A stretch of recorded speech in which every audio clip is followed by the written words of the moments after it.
வழியில் நடப்போம் நாம். கர்த்தரின் சித்தம் நிறைவேறும். அவர் தேர்ந்தெடுத்த வழியில் சென்றார்.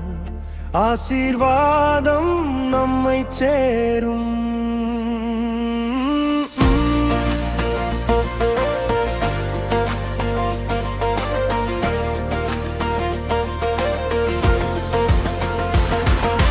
மிரியம் ஆரோனும் பேசினார்கள். மோசேயை பற்றி குற்றமிட்டு நாமும் பேசுகிறோமே என்று தம்மை உயர்த்த நினைத்தார்கள்.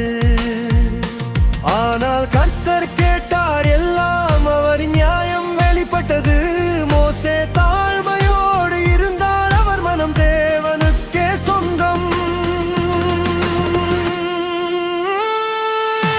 கர்மாரின் வழியில் நடப்போம் நாம்.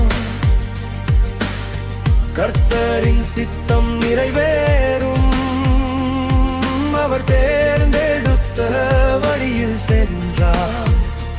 ஆசீர்வாதம் நம்மை சேரும்.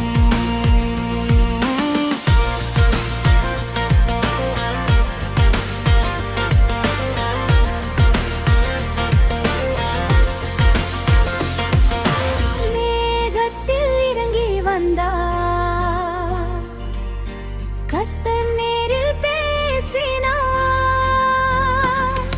என் தாசன் மோசே விசேஷம் என்று அவர் சாட்சி சொன்னார். அவரின் கோபம் எழுந்த போது மிரியம் நோயால் பாதிக்கப்பட்டால். அவரின் நியாயம் உண்மையானது. அவரின் வார்த்தை நிலையானது. மோசே ஜெபித்த போது கர்த்தர் இரக்கம் காட்டினார். மிரியம் மீண்டும் குணமடைந்தாள். அவரின் கிருபை வெளிப்பட்டது.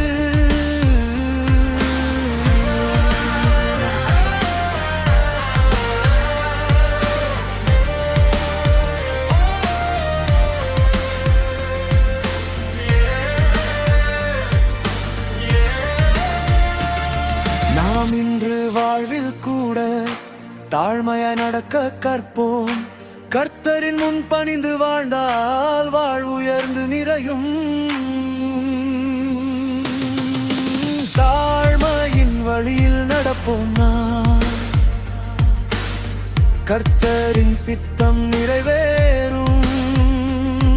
அவர் தேர்ந்தெடுத்த வழியில் சென்றார். ஆசீர்வாதம் நம்மை சேரும்.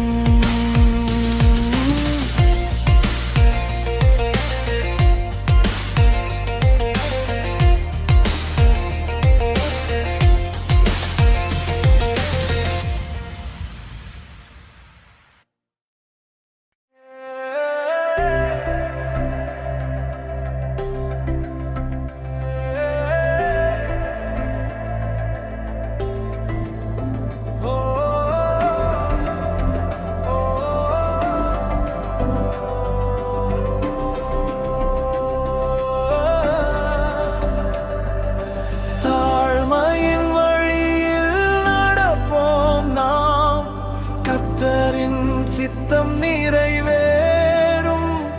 அவர் தேர்ந்தெடுத்த வழியில் சென்றால் ஆசீர்வாதம் நம்மை சேரும்.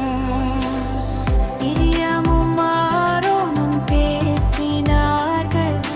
மோசேயை பற்றி குற்றமிட்டு நாமும் பேசுகிறோமே என்று தம்மை உயர்த்த நினைத்தார்கள்.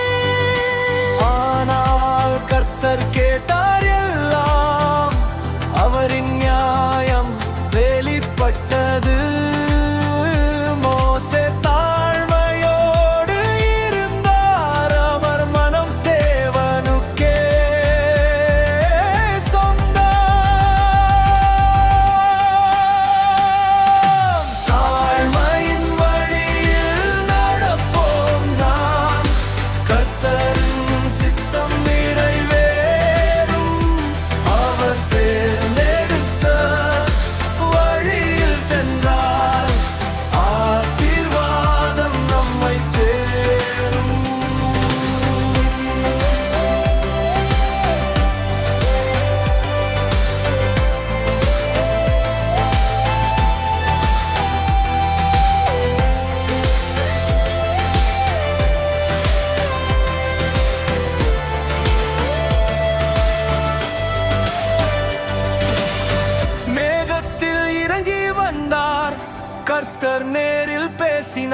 என் தாசன் மோசே விசேஷம் என்று அவர் சாட்சி சொன்னார். அவரின் கோபம் எழுந்தபோது மிரியம் நோயால் பாதிக்கப்பட்டாள்.